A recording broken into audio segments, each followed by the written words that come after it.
Venice Beach, California. Summer 1977. No cameras. No journalists. Just the iron and the men who move it. And one question hanging in the air like a challenge nobody wanted to say out loud. Is Arnold Schwarzenegger really as strong as everyone says, or is this whole thing just muscle for show? The gym is packed.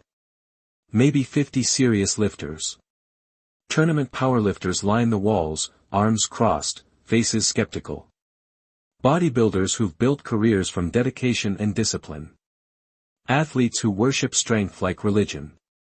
All waiting to see if the hype matches reality. The air is thick with chalk dust and doubt. Arnold walks in.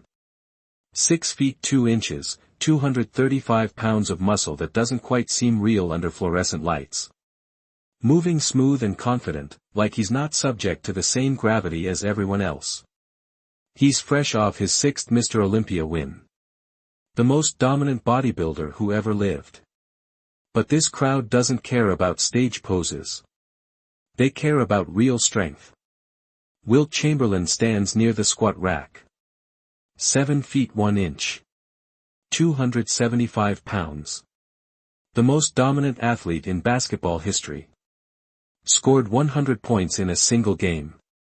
Known for strength that made other NBA players look like children. Hands so big they make a basketball look like a toy. He's not here to train. He's here because someone told him about Arnold. The bodybuilder everyone talks about. And Wilt doesn't like when people talk about anyone's strength without acknowledging his. The size difference is brutal. Arnold looks big until Wilt stands next to him. Then Arnold looks normal. Human. Wilt towers over him by 11 inches. Outweighs him by 40 pounds. Has reach that seems physically unfair. One of Wilt's friends mutters loud enough for the room to hear. This is who everyone's scared of. Another voice cuts through. Quieter but sharper. If he's real, prove it. If Arnold fails here, if he gets exposed in front of every serious lifter in Venice Beach, his reputation doesn't just take a hit. It becomes a joke. Another bodybuilder who looked good but couldn't perform. Another magazine cover who couldn't back it up. Arnold steps forward.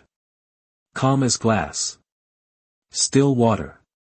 Wilt squares up, looking down at him. Professional athlete sizing up gym rat. Every instinct telling him this won't take long. And there's an edge in Wilt's voice when he says it. Arm wrestle me. 3 seconds later, every powerlifter in that gym realizes they've been measuring strength wrong their entire lives. But rewind. Arnold hesitates. Not from fear. From calculation. He spent years earning respect through discipline and results. Contest after contest. Win after win. Training harder than anyone. If this NBA legend is testing him, Arnold needs to know if it's worth the risk. A gym regular stands at the edge of the bench.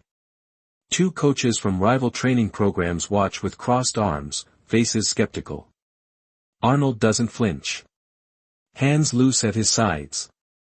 Breathing quiet and controlled. That's what makes it dangerous. That's what makes Wilt's confidence waver for just a second.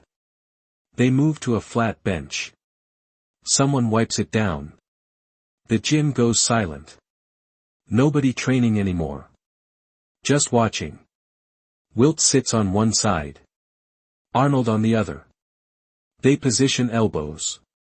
Wilt's forearm makes Arnold's look small.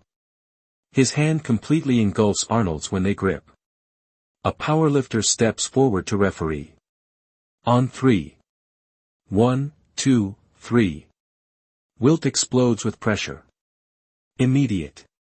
Overwhelming. The kind of force that ended 1,000 arm wrestling matches in high school, college, NBA training camps. Raw power that simply overpowers technique. Arnold's hand moves.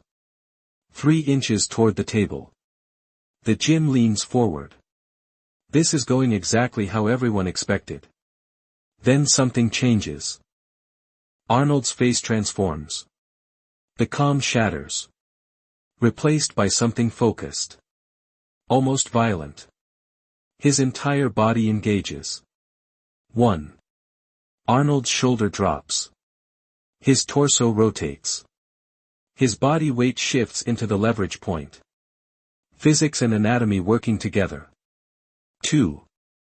Wilt's hand stops moving. Just stops. Like it hit a wall that shouldn't exist at this angle. 3. Arnold's hand drives Wilt's backward. Not fast. Slow. Grinding. Inevitable. The gym goes completely silent. 10 seconds pass. 20. Nobody breathes. Nobody moves. What they're witnessing shouldn't be possible. Wilt is bigger. Stronger. Has every physical advantage. But Arnold is winning. The referee takes a half step back. Mouth slightly open. Staring. One of the coaches uncrosses his arms slowly. Just staring like he's watching magic he can't explain. Someone in the back row whispers. How is he doing that? A bodybuilder in the front row stands up slowly and shakes his head. His entire understanding of strength just collapsed. Wilt's face changes. Confusion first. Then effort. Real effort. The kind he hasn't needed since high school. He's trying now. Actually trying. Every muscle firing. But Arnold is inevitable. The hand touches the table. Wilt loses. The gym stays silent. Complete silence in a room full of 50 men. They just watched physics get rewritten. Size and strength lose to leverage and technique. Wilt pulls his hand back. Stares at it. Like it betrayed him. He's been the strongest man in every room since he was 14 years old. Dominated professional athletes. Never lost an arm wrestling match to anyone. Arnold stands. Steps back. Offers a small nod. Not smug. Not gloating. Just acknowledgement. Wilt doesn't feel embarrassed. That's the strange part. He feels something else. Respect. Deep respect that goes beyond who won. And curiosity. Hunger to understand what just happened. He walks up to Arnold. Every eye in the gym locked on them. What the hell was that? Arnold and Wilt do the opposite. They open up. They share. They fail in front of each other and admit when something doesn't work.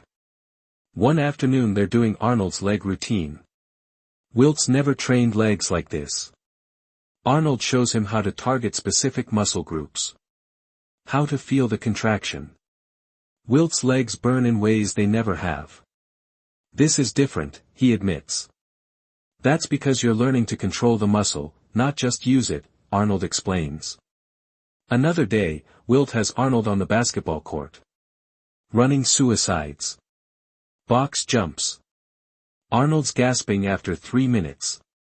Now you know, Wilt grins. Strength is one thing.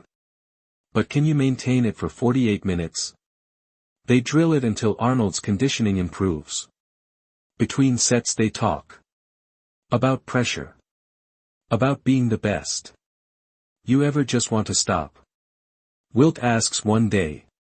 Arnold wipes sweat. Every day. But then I remember why I started. For the proof. That someone from Austria could become the best. Wilt nods. Everyone thinks it was easy. Like height made me great. They don't see the work. They understand each other. One day Wilt tries again. Arm wrestling. Full setup. Everything Arnold taught him. Proper elbow position. Hip engagement. Controlled breathing. Strategic leverage points he's been practicing for weeks. They grip hands. Someone counts down. 3, 2, 1. Wilt applies everything. But Arnold still wins. Slower this time. Much slower. Wilt makes him work for it. But the result is the same. Wilt sits back. Not frustrated. Understanding. I'm better than I was. Arnold grins. Much better. 6 months ago you had raw strength. Now you have technique. That's the difference between good and great. But you still won. Because I've been doing this since I was 15. You've been doing it for 6 months. Give it 2 years. Then we'll see. That's what Wilt respects. No condescension. No ego. Just honest assessment. Arnold doesn't need to protect his win. He's secure enough to acknowledge Wilt's progress. The friendship deepens over time. They start appearing at each other's events. Arnold shows up courtside at Lakers games. Wilt comes to bodybuilding shows. The media loves it. The bodybuilding champion and the basketball legend. 2 different worlds colliding. But what they don't show is the late-night conversations. The vulnerability. The doubts. One evening after training, they're sitting outside Wilt's house. Los Angeles spread below them. City lights like stars fallen to earth. You ever worry it won't last? Wilt asks. That one day you wake up and you're not the best anymore. Arnold doesn't answer immediately. Considers. Every champion worries about that. But I learned something. Being the best isn't permanent. Being disciplined is. When my bodybuilding career ends, the discipline continues. That's what I keep. What happens when someone bigger, stronger, more talented comes along? Then I teach them. I don't need to be the best forever. I need to contribute something that outlasts me. Wilt thinks about that. His entire identity wrapped up in being dominant. In being unstoppable. The idea of willingly stepping aside seems impossible. I don't know if I can do that. You will. When the time comes. Because you're smart enough to know legacy isn't about how long you stayed on top. It's about what you built while you were there. They sit in silence. 2 legends contemplating mortality and meaning. Years pass. Wilt retires from basketball in 1973. Arnold retires from competitive bodybuilding in 1975 after his 7th Mr. Olympia win. Both pursue other paths. Wilt into business and acting. Arnold into movies. They stay connected. Not daily, but regularly. Phone calls. Occasional training sessions. The kind of friendship built on shared understanding that doesn't require constant contact. One day in 1982, they meet at the same gym where they first arm wrestled. It's been 5 years since they last trained together. Both have changed. Wilt is 46. Arnold is 35. Different bodies than before. Time takes from everyone. They shake hands. Study each other. Still competitive. Still measuring. Want to try again? Wilt asks, nodding toward the bench. Arnold laughs. You trying to finally beat me? I've been practicing. They sit. Position arms. Same setup as 1977. But everything's different. They're not trying to prove anything to anyone else. Just to themselves. On 3 they engage. And this time, it's dead even. Neither gaining ground. Just pressure. Technique matching technique. Strength matching strength. 30 seconds pass. Neither hand moves an inch. Finally they both let go. Laughing. Draw, Arnold says. I'll take it, Wilt grins. They don't need a winner. They needed the test. The proof they're still capable. Still relevant. Still strong in ways that matter. Wilt later tells a reporter, off record, about the arm wrestling match and what followed.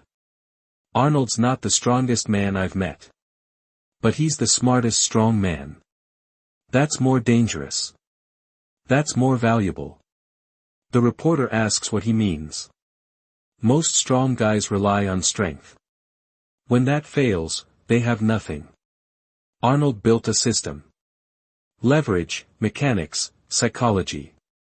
When I faced that system, my size didn't matter. That taught me something I carried into business, into everything after basketball. Systems beat raw talent every time.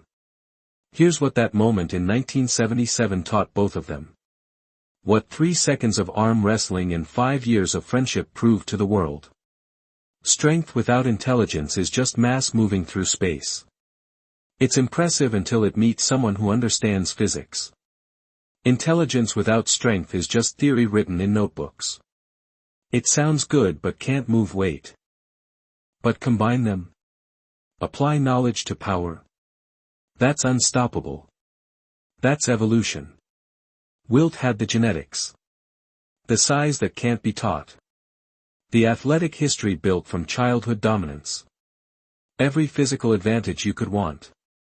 Arnold had the knowledge. The technique learned through years of obsessive study. The understanding of how bodies actually generate and multiply force through optimal positioning. Neither was complete without learning from the other. Neither could have reached their full potential alone. The lesson isn't about who won the arm wrestling match. That's the surface. The lesson is what happens when you're good enough to dominate, but smart enough to stay teachable. When you're secure enough in your abilities to acknowledge someone else knows something you don't. Arnold walked into that gym with everything to prove and nothing to lose. Wilt walked in with nothing to prove and everything to lose. But both chose growth over ego. Both chose curiosity over pride. And that's the real victory. Not the hand on the table. The mind that stayed open.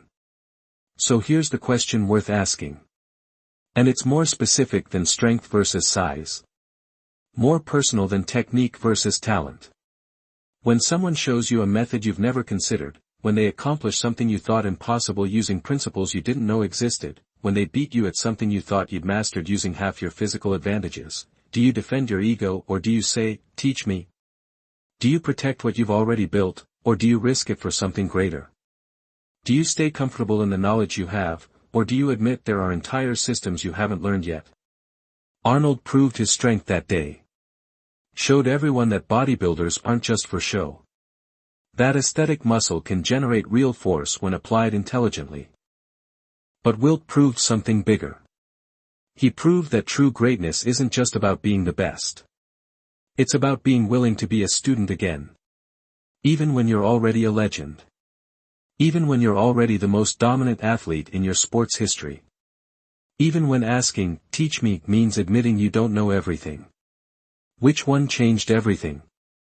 The win, or the willingness to learn afterward? Arnold kept his technique. Kept his knowledge. Became the biggest movie star on earth. Wilt kept his humility. Kept his curiosity. Built business empires after basketball. Both succeeded beyond their original fields because they learned from each other. What are you defending when you should be learning? Who have you dismissed because they're smaller, younger, different, unexpected? What would happen if you stopped protecting your expertise and started collecting new knowledge? Arnold proved you can be strong. Wilt proved you can be teachable. Which one are you keeping?